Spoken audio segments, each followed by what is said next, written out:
nos place, nos honra, nos llena de muchísima satisfacción contar en la cabina de RCC Media y el Sol de la Tarde, que es el Sol del país, con una de las figuras, a él no le gusta que lo digan, ¿no? Porque es una persona extremadamente humilde, pero tenemos una de las figuras más importantes del derecho y del derecho penal y la criminología latinoamericana de todos los tiempos.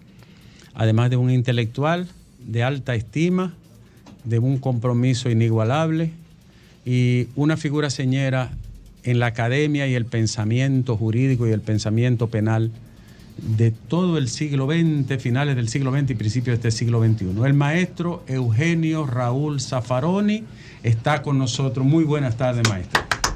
Muy buenas tardes. Buenas tardes. Nos place tenerle aquí desde Argentina. Usted ha venido muchas veces al país. Varias veces, sí. Varias veces. Sí. Y tiene muchos amigos aquí. Tengo muchos amigos, sí. Claro sí. Que después de la presentación que usted me hizo, lo mejor que podría hacer es irme. Voy a desilusionar a todo el mundo. No, sabíamos que no le iba a gustar, pero teníamos que hacerle justicia. Maestro, tiene una importante conferencia mañana en el aula magna de la Universidad Autónoma de Santo Domingo, donde usted ha estado otras veces. Pero es una conferencia que tiene un título que a todos nos arrastra, ¿no? Y que siempre está vivo. Colonialismo y derechos humanos. Sí. ¿Por qué se enfoca? Bueno, ¿cuál es el...?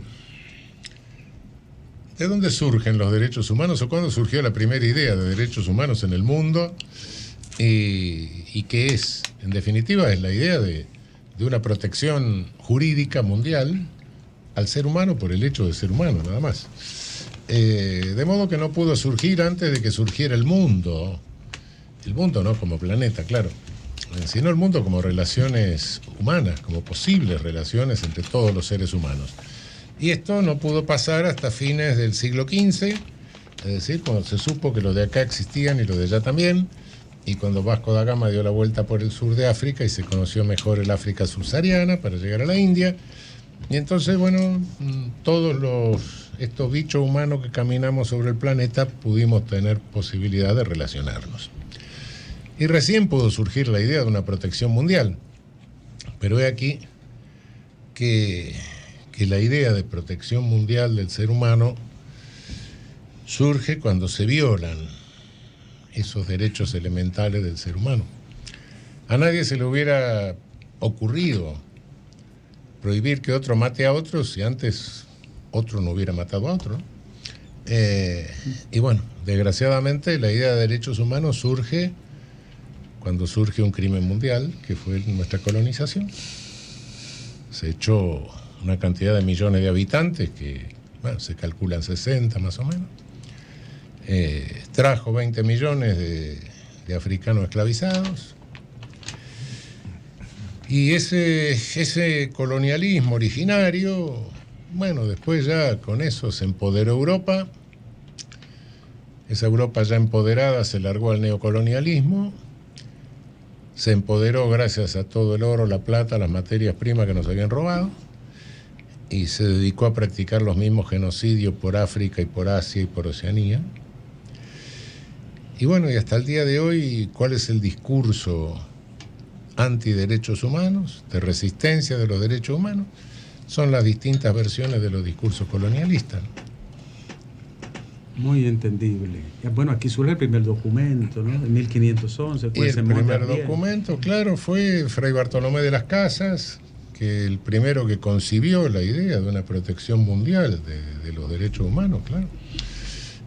Había que devolverle a los indios la propiedad que se le había robado. Pero cuando sale el documento quedaban, bueno, no quedaban ni y claro, ni 10.000 indios ya. Claro. Maestro, mire, con el advenimiento de lo que algunos pensadores llaman posmodernidad, que se ha creado un nuevo orden cultural, una cultura con características marcadamente diferentes a la que nosotros habíamos conocido hasta hoy, pero con una velocidad de construcción asombrosa. Desde el ámbito del derecho penal, ¿podrían identificarse ahora mismo algunos desafíos que no han sido llenados por la normativa? Sí, la normativa, bueno, yo no creo mucho en la posmodernidad. Creo que la posmodernidad es hija de la modernidad y me parece que las dos se agotaron. Bauman. Wow. Claro, El me pensamiento parece que están agotadas de las Bauman. dos. Creo que sí, que podemos reconstruir. Es decir, me parece que quien mejor ha legitimado con más finos argumentos el colonialismo ha sido Hegel en su filosofía de la historia. Filosofía de la historia. Es el pensador que ha tratado de legitimar con su espíritu, con el Geist que avanza, que Geist parece un espectro que va matando millones de gente por el mundo. Pero bueno, entonces creo que podemos dar vuelta al discurso de Hegel. El discurso de Hegel es fino, creo que es el único discurso legitimante del colonialismo que nos permite darlo vuelta, porque está finamente elaborado. Y creo que sí, que puede haber un espíritu del sur, que puede reconstruirse un Geist del sur o una cantidad de Geist del sur, ¿no? De alguna manera. Nuestros, africanos, etcétera, con toda nuestro mestizaje, con todo nuestro sincretismo. Y creo que la esperanza en este momento, ¿no? Porque yo creo muy poco en las posibilidades del poder punitivo. Cuidado, en este siglo tenemos dos ídolos, ¿no? Han fabricado dos falsos dioses que son omnipotentes, el mercado y el poder punitivo. Si el mercado puede hacer lo que quiere, totalmente desregulado, y bueno, va a producir más concentración de riqueza y va a producir más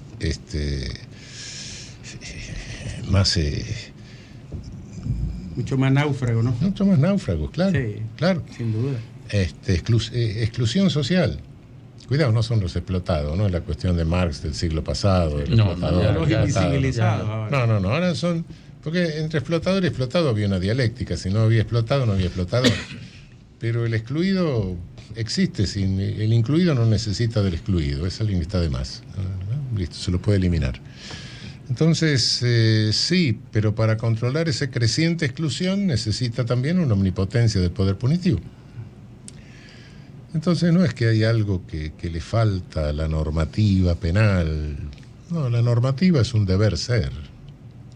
El problema es el ser, es lo que pasa en la realidad. La normativa es que debe penarse tal cosa.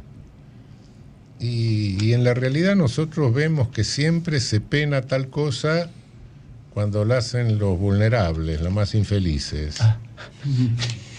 Y cuando hacen los más poderosos, esa cosa no se pena. Hay impunidad para lo de arriba. Eso es lo que pasa. Esa es la potencia, ¿no? del poder punitivo, Sí, ¿no? sí. Que los poderosos siempre caen parados. En general sí. En general, sí. Pero mire, profesor, la palabra globalización, creado la expectativa de que caminamos un mundo con reglas y mecanismos que deben tener validez. Pero hasta ahora ese concepto ha estado limitado por el predominio de, primero, lo unipolar en el mundo y luego de la jerarquía. ¿Usted cree que ahora estamos hablando de un mundo multipolar? ¿Esa noción de lo global le dará posibilidad a los mecanismos institucionales para que puedan actuar?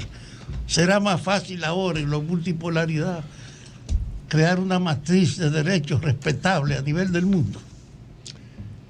Yo no puedo responder del todo esa pregunta porque tendría que tener un saber y convertirme en un augur, ¿no? No me animo a tanto, pero veo lo siguiente. Primero, es cierto que no todo es economía ni todo se explica a través de la economía, sino que los fenómenos económicos van rodeados de fenómenos culturales, eso es inevitable. Pero, a ver, estamos en una economía extraña, muy rara. Pasado los 30 o 40 años de las décadas de oro de la posguerra, vino una época en que se fabricaban billetes verdes ya sin patrón oro desde que Nixon lo había liquidado, y después empieza una época de economía de papelito de te voy a pagar, te voy a pagar, te voy a pagar, hasta que Estados Unidos tiene una deuda que equivale a 1,5 su PBI, o más ahora porque sigue creciendo. Te voy a pagar lo que nunca te voy a poder pagar, porque para pagar eso habría que cuadruplicar la producción mundial. De modo que uno mira y dice, bueno, pero ¿y qué es el dinero? El dinero son números en computadora. Hay un 7% que se queda de encaje bancario, el resto son números. Si uno mira todo esto y dice, esto parece un globo que se puede pinchar en cualquier momento. En líneas económicas generales. Ahora, el mundo se va convirtiendo en multipolar, tiende a una bipolarización nueva. Estoy seguro casi de que va a surgir otras potencias, va a surgir la India, etcétera. Espero que nuestra América, nuestra llamada América Latina, no sé qué tan latinos somos, pero no importa, pero nuestra América pueda juntarse como un bloque. Posiblemente podamos ir a un mundo multipolar, pero lo vamos a ir, tengo la impresión, en medio de una anarquía económica, porque esto de que te voy a pagar lo que nunca te voy a poder pagar, no sé cómo termina. Bueno, Estados Unidos y Japón no podrán pagar nunca, según los números, ¿no? Nunca podrán pagar. Nunca podrán pagar. Y es eterno el capitalismo. El capitalismo hasta ahora se ha venido salvando de todas sus sucesivas crisis, pero no sé cómo se va a salvar de esta. Hay quienes dicen que es un colapso final, hay quienes dicen que podrá salvarse, pero voces prudentes, voces, no sé, algunos socialdemócratas alemanes o cosas por el estilo, que no puedo decir que sean trotskistas, qué sé yo. Pero sin embargo me dicen, bueno, miren que vamos a una anarquía económica, ¿no? Y no lo podría salvar la ficción que ha caracterizado esta forma de capitalismo, la creencia, como usted dice. Va creciendo la deuda con la promesa de que te voy a pagar y sigue creyendo la gente y las instituciones en que puede hacerse el pago, que nunca se hace, y convierte la disrupción económica en una ficción. Sí, pero esa ficción, como toda ficción, tiene un límite. Ese límite es cuando choca con la pared. Cuando chocó con la pared, bueno, ¿qué pasa? Porque, cuidado, entra otro factor además. Primero, habría que triplicar o cuadruplicar la producción mundial que tiene un crecimiento muy lento y a veces hasta se estanca, ¿no? Pero además hay otro tipo de problema. Suponiendo que pudiésemos hacer saltar la producción mundial así, acabamos con las condiciones de supervivencia humana del planeta. Claro, sí. Ese es el otro problema. Es otra variable que no entraba en los cálculos anteriores, ¿no? Y hoy, bueno. Doctor, usted habló en algún momento de que estamos viviendo la omnipotencia del poder punitivo. Sí.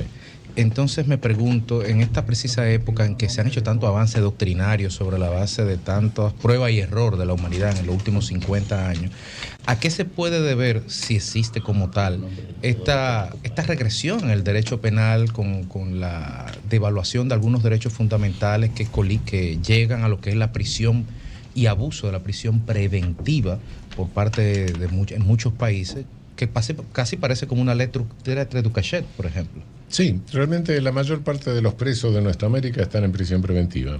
Más de la mitad de los presos de nuestra América no están condenados. Incluyendo Estados Unidos. Incluyendo Estados Unidos. Y lo que hemos sumado, hemos metido unos códigos acusatorios que son imposibles de sostener presupuestariamente, y entonces la mayor parte de los casos se resuelve por plea bargaining, es decir, por juicio abreviado, justicia negociada.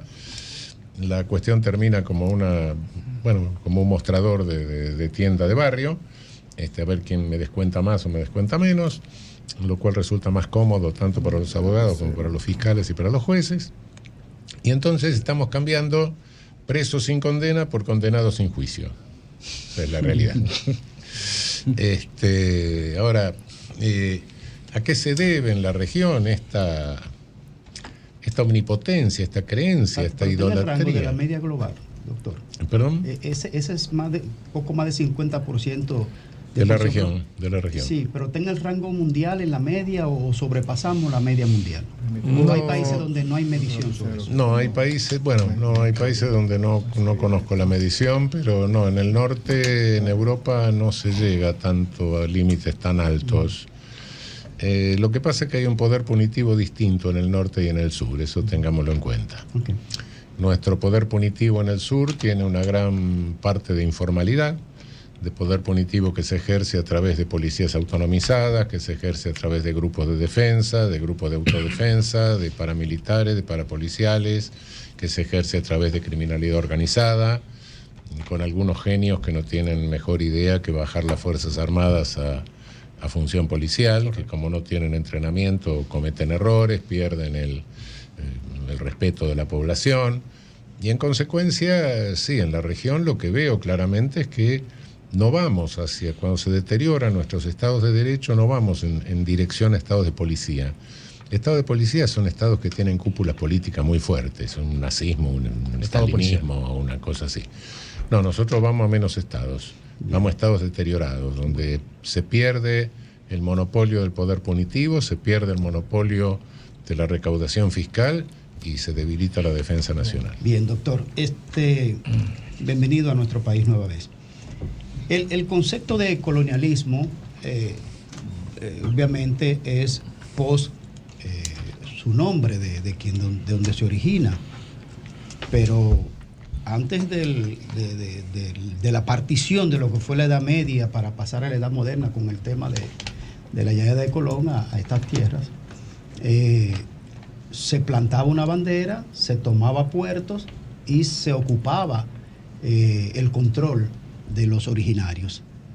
Luego, en la edad de lo que tuvo que ver con la edad industrial, pues el colonialismo era en base a la implantación de las industrias en los territorios.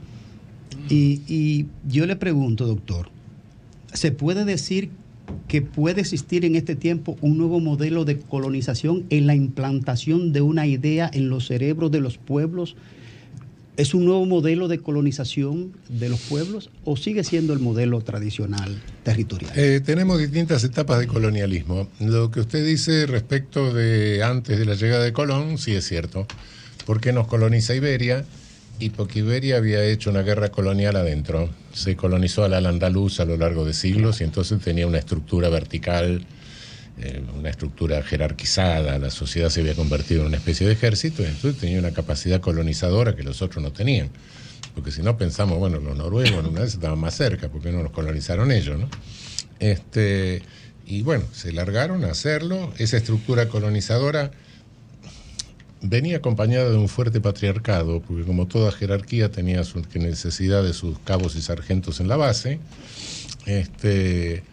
Inventa, al llegar a América, inventa el racismo por melanina, cosa que hasta ese momento en Europa no existía. Bueno, pero ese fue el colonialismo originario. Ese colonialismo originario entra en crisis, y entra en crisis porque Iberia fue incapaz de generar una clase de industriales, comerciantes, banqueros, etcétera. Había expulsado a los judíos, había expulsado a los moros. Entonces, bueno, tenía que comprar productos manufacturados y la manufactura se la hacían los países del centro norte de Europa y ahí se iba el oro, la plata nuestro y ahí se generaron esas clases, las llamadas burguesías, que entraban en conflicto con sus noblezas y ahí se genera el capitalismo.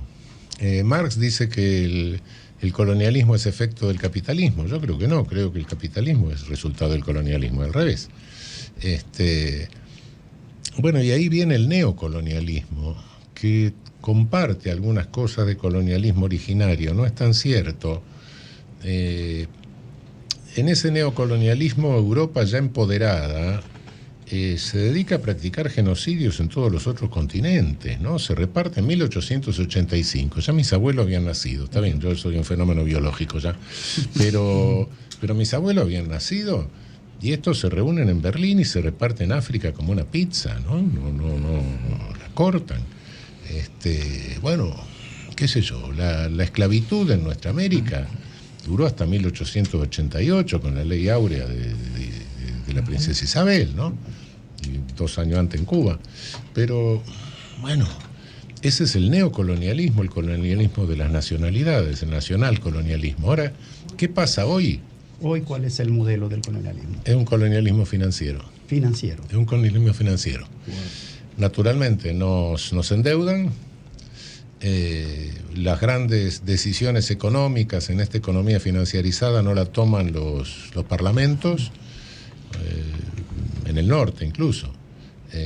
Los políticos del norte son rehenes de las corporaciones transnacionales. Las decisiones las toman órganos económicos como el Fondo Monetario Internacional, el Banco Mundial, los organismos económicos de Bruselas para Europa, y endeudan el sur. Y al endeudarnos el sur, nos obligan a ajustes de nuestros presupuestos, sobre todo sacrificar lo que es inversión social. Y esa es nuestra realidad. Nos manejan medios monopólicos de comunicación en muchos de nuestros países. Esto convierte a ciertos medios monopólicos de comunicación en partidos políticos que sostienen las campañas electorales de los procónsules de los intereses financieros transnacionales. Y bueno, esa es la situación actual. Sí. Maestro, buenas tardes. ¿Qué tal?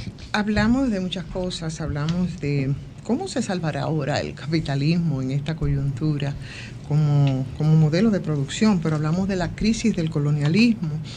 Eduardo Galeano decía, un poco para retrotraernos a la situación actual, hablaba de América Latina, parafraseando su libro de las penas abiertas, y decía que están abiertas las vías en América Latina, y me estoy refiriendo específicamente a lo político y fundamentalmente a lo que ocurre en este momento en su país, donde un ultra se abroga el papel de único opositor, por ejemplo, en las primarias que se acaban de celebrar, tanto del gobierno peronista como de la derecha tradicional, abroquelada tras la figura, claro está, del expresidente Mauricio Macri en esa coalición por el cambio. Y obtuvo 30% de los votos. Y mi pregunta, sí. Este ultra que le llaman Javier Milei, un terremoto que parece que nadie vio venir en la Argentina, en el triunfo de esas elecciones en las primarias, estaríamos hablando quizás de que eso es una evidencia de descontento social en Argentina, que ha vivido tantos procesos, o quizás será que la política tradicional no midió en toda su magnitud, o es parte de esas vías que están abiertas y como que no sabemos hacia dónde vamos, y lo que nos resulta improbable. Entonces, pues sí, es posible. ¿Qué lectura, qué mirada usted le da a la situación? Bueno, son todos esos factores juntos, pero fundamentalmente es lo siguiente. Además de que anda con una sierra, ¿no? Sí, es un espectáculo. Es un sujeto que yo creo que es un paciente psiquiátrico. Creo que padece una suerte de... es decir, no es un psicótico, pero... Sí, es un epileptoide, una suerte de histérico perverso. No creo que pudiera... No se le ha salvado ni el Papa. No, y creo que no podría realmente conducir un gobierno por mucho tiempo. Creo que generaría una crisis tremenda. Pero, ¿a qué se debe? ¿A qué se debe que de repente pase esto? Exacto. Bueno, el movimiento nacional... el movimiento nacional y popular nuestro, que tiene unos cuantos años, creo que viene del siglo XIX de alguna manera, y en el siglo XX lo encarna el peronismo, pero de cualquier manera, bueno, viene de nuestros caudillos federales, etc. Realmente ha tenido momentos buenos, ha tenido momentos de decadencia. Y vive un momento de decadencia en el cual perdió el sentido, lo que algunos llaman sentido revolucionario. Yo no sé si revolucionario... en realidad, los movimientos populares y nacionales de nuestra América han sido movimientos de reafirmación de soberanía frente al colonialismo. Movimientos policlasistas con algunas características y contradicciones muy propias, personalistas, etcétera, pero... siempre han tenido una actitud rupturista. Es decir, bueno, de romper con una realidad para mejorar, para ir a otro lado. Siempre han generado una mística de transformación social. Algo en lo cual el pueblo creía. un proyecto. Y eso lo ha perdido. Lo ha perdido el movimiento popular en este momento. Y este histérico aprovechó ese momento de pérdida del rupturismo para manifestarse él como el rupturista. Y como en la comunicación actual, desde la televisión hasta hoy, no interesa mucho lo que se dice, sino más bien cómo se dice. Cómo se dice y quién lo dice le ha permitido abrirse camino en el electorado en este momento. Es un momento, sí, de decadencia. Es un momento incluso de decadencia de lo que habría sido la llamada... a mí no me gusta hablar de izquierda y derecha ahora porque creo que estamos usando términos viejos para tratar de explicar fenómenos nuevos. Pero sí, lo que habría sido la derecha tradicional nuestra, lo que había sido lo antipopular nuestro, el gorilismo que nosotros llamamos, pero que de alguna manera tenía cierto nivel. Ha perdido también ese nivel. Lo que representa hoy esa posición relativamente antipopular es también un nivel lamentable. Entonces este sujeto ha aprovechado eso, se ha adueñado de la actitud rupturista, ha empezado a hablar de la casta política, sí. Y con eso ha obtenido unos cuantos votos. Creo que es uno de los tantos momentos de decadencia del movimiento popular. Deja un vacío tremendo, hace notar un vacío tremendo en la política argentina, una falta de representación enorme, en la cual aprovecha ese vacío, pero que alguien va a llenar ese vacío de alguna manera. Sí, maestro. Sí. Los derechos humanos, como bien sabido, nacen con la Revolución Francesa, pero antes de ellos, de la Revolución Francesa propia, también tenemos el Imperio Mali, que también conoció sobre derechos humanos. Pero el derecho del hombre y del ciudadano, y luego tuvo que ser como una segunda ola para también reconocer a las mujeres dentro de ese espectro. Podríamos decir que los derechos humanos, cuando se habla de derechos humanos, hay un retraso para el cumplimiento cuando se incluye gente de color y mujer. Mire, los derechos humanos creo que nacen con Fray Bartolomé de las Casas, la idea de derechos humanos.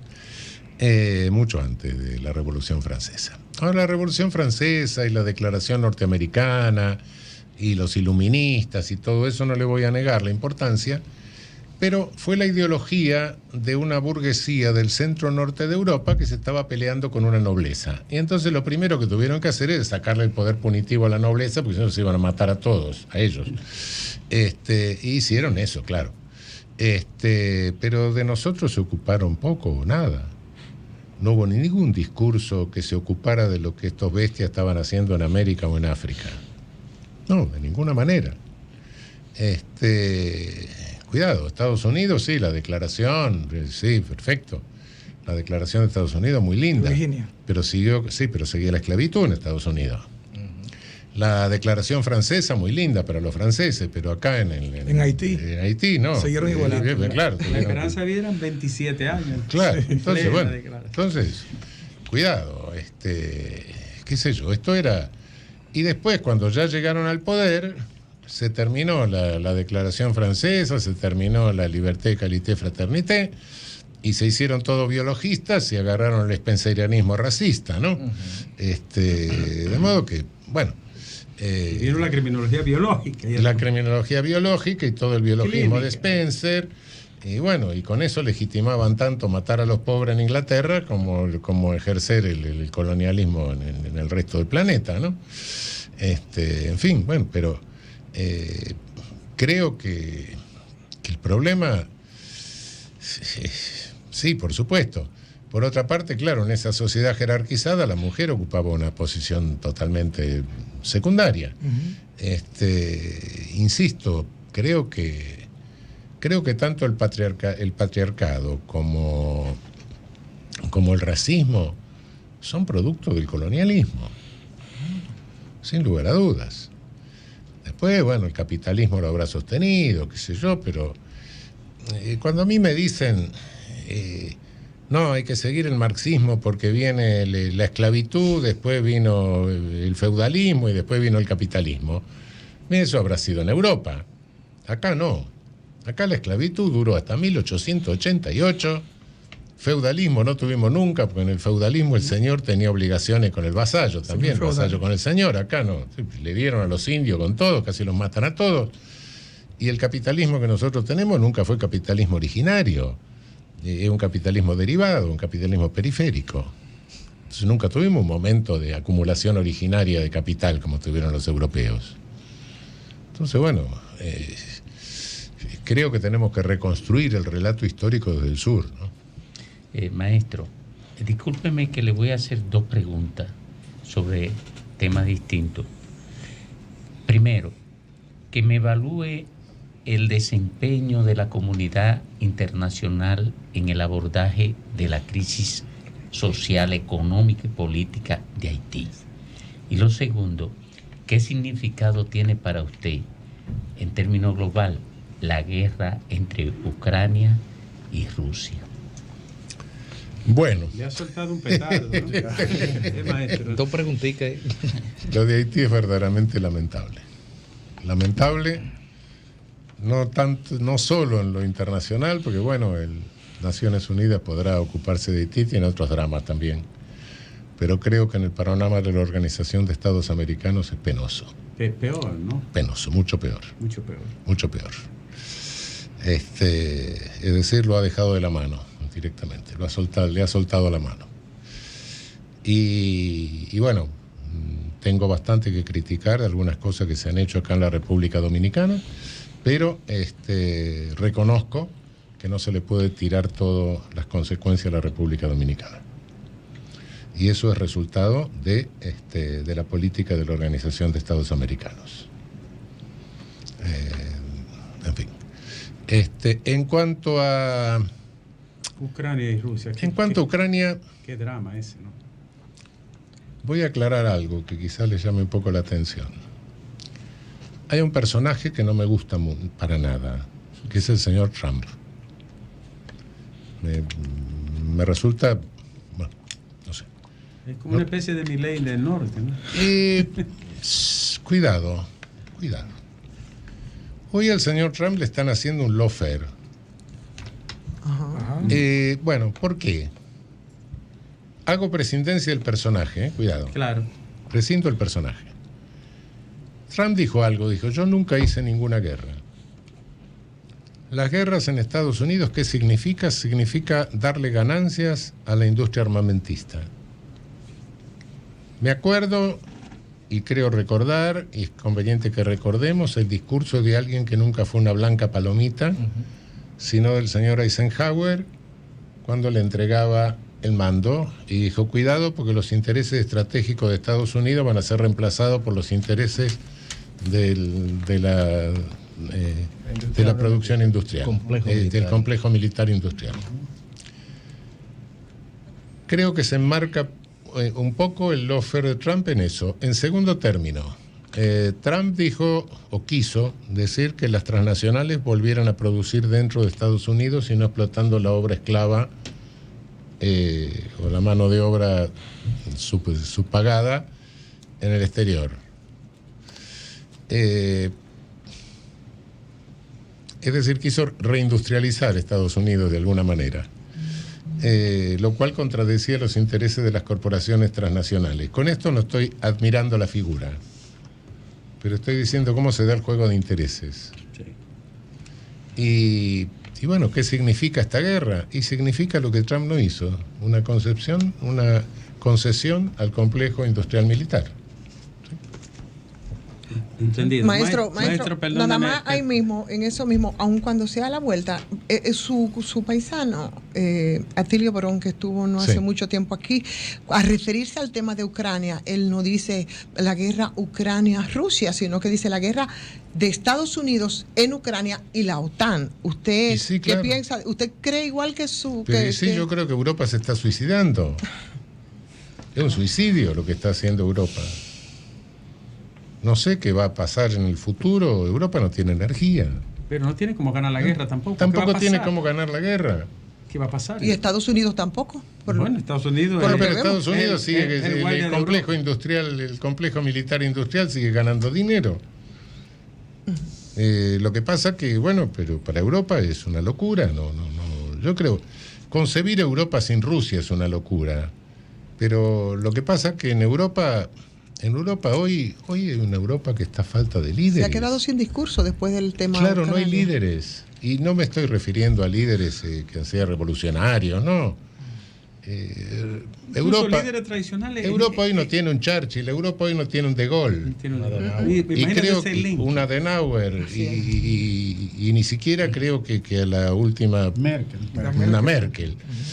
Porque creo que si tuviera un De Gaulle llamaría por teléfono para resolver el conflicto. No. Pero no lo tiene. El otro día me preguntaban algo en Italia. Bueno, ¿qué pasa? Le digo, mira, hay algo que anda mal en Europa. Si la voz más progresista de toda Europa es el Papa, me parece que algo está andando mal. Maestro, gracias. Mire, le acompaña en esta exitosa gira que usted tiene por aquí, porque hay una conferencia muy importante mañana a las 6 de la tarde en la aula magna de la universidad, precisamente colonialismo y derechos humanos. Está con nosotros el doctor Héctor Pereira, decano de la Facultad de Ciencias Jurídicas y Políticas de la Universidad Autónoma de Santo Domingo, nuestra querida amiga Annie Morún, que es docente de la UAS, y está también Nadia Espina, que es docente asistente. Nadia está con nosotros también. Y también hay otra persona, ¿no?, que le acompaña, ¿no? Bueno, estaba con nosotros el ex director de la Policía, Santana Páez, que también es su amigo acá.